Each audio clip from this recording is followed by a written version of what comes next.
وويلكي saboolka ahaa laakiin bedelay dharka ama design-ka dharka dunida maanta muuqaalkan maanta waxaan kaga hadli doonaa Amancio Ortega wuxuu ahaa hadda oday 89 sano jir ah laakiin markiisa hore safarkiisii markii la yiraahdo wuxuu ahaa wiil yar 14 jir ah iskuulkii ka haray waxbarashadii ka haray soo caawiyay familkiisii okay aan ka bilaawno marka noloshiisii wuxuu dhashay 28 Maarso 1986 gobol ka tirsan dalkaas Spain ku dhashay cidiisa waxay ahaayeen cid xoogo iska tabar daran aabiis wuxuu ahaa wuxuu ka shaqeyn jiray shaqaale tareen oo ah hooyis guri joogteeda walow mararka qaar ee xamaali ahayd 14 sano markuu jiray wuxuu joojiyay waxbarashadii si uu caawiyo familka wuxuu ka shaqeyn jiray marka dukaan lagu gado dharka oo wuxuu ka ahaa shaqaale dharkaas iibiyo ka ahaa marka dambe dadaalkiisa firfircoonidiisii isla dukaankii waxa laga dhigay inuu alshan maamul uu ka noqdo kadib wuxuu sameeyay markii dukaankii agaasimo ama maamul laga dhigay wuxuu bilaabay inuu barto tuliinka dharka hamigiisii wuxuu ahaa inuu meesha heerkaas ka gudbo oo alshan u noqdo qof dhar soo saar leh wuxuu bilaabay inuu barto tuliinada dharka tuliimada dharku bartay waxa caawin jirtay xaaskiisii Rosalia Mera gabar uu guursaday oo ay xaaskiisii hore ayada caawin jirtay dharkay marka soo tolaan waxay sameyn jireen dharkay soo tolaan kadib waxay geeyeen dukaanada dharka dhigdhigaan xaq ayaga ka iibsado kadib kuwaas si iibin jireen dharka taasi ku shaqeysan jireen waxay la socdeen model la yiraahdo la dhihi jiray fast fashion ee markaas socday dharkoodan waxay ku bixin jireen qiimo jaban iyo tayo sare leh bilowgii ganacsigiisa marka 1960 waxay furay shirkadooda ugu horeysay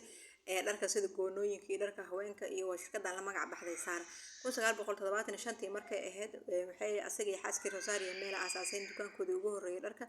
kadibna waxay soo bandhigeen fikrado ah in si dhaqsi ah dharka u soo naqshadeeyaan soo boobsiyaan waa fast fashion-ka hadda aan sheegayna loona keeno dukaamadaha si ula jaan qaadaan modelka markaas cusbay ee socday la dhihi jiray fast fashion-ka 1985 markay waxay aasaaseen shirkadooda ugu horeysay la dhihi jiray Inditex Group asaga iyo xaaskiisii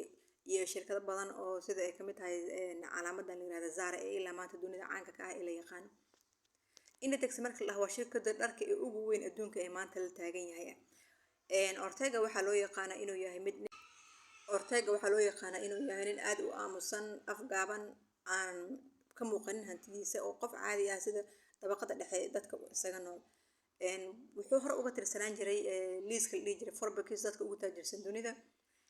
marka la yimaado xagga noloshiisa caadiga ah marka loo Rosalia Mera waxay ka geeriyootay xaaskiisii koowaad 2013 ka geeriyootay waxayna soo dhaleen 2 caruur kadib wuxuu guursaday xaas labada guursada ayadana ay iska heleen hal gabar inkastoo uu kamid yahay dadka adduunka ugu hodansan laakiin kama muuqato hodantinimada waa qof iska degan noloshiisa aysan ka muuqan hantidaas iyo hodantinimada qof ay ka muuqato aysan ahayn oo odaygan aragtiin maanta 89 jirka ah fashion kan Zara ninka iska leh asaaskiisa asaga xalkiisa isla haayeen waa saboolnimo to taajirnimo to hodantinimo adduunku waxa waaye qofka hadafkiisa uu gaari karaa hadafka aad leedahay waa gaari kartaa laakiin wuxuu kaaga baahan yahay dadaal iyo dhidid iyo wallahi wax walba kaaga baahan yahay muuqaalka ina soo gabagabeeyaan raba inuu sii dheeraado mar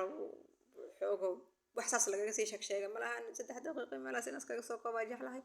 soo dhawaad markii kugu horeysay soo booqatay oo kaas ah like t-shirt iyo subscribe ta xagaada hayba ma dareemaya waxaagada hadii hore nolol joogsan waxaan ku leeyahay waa ku mahadsantahay la joogaada kun iyo kow jeer aad u mahadsantahay soo dhawaad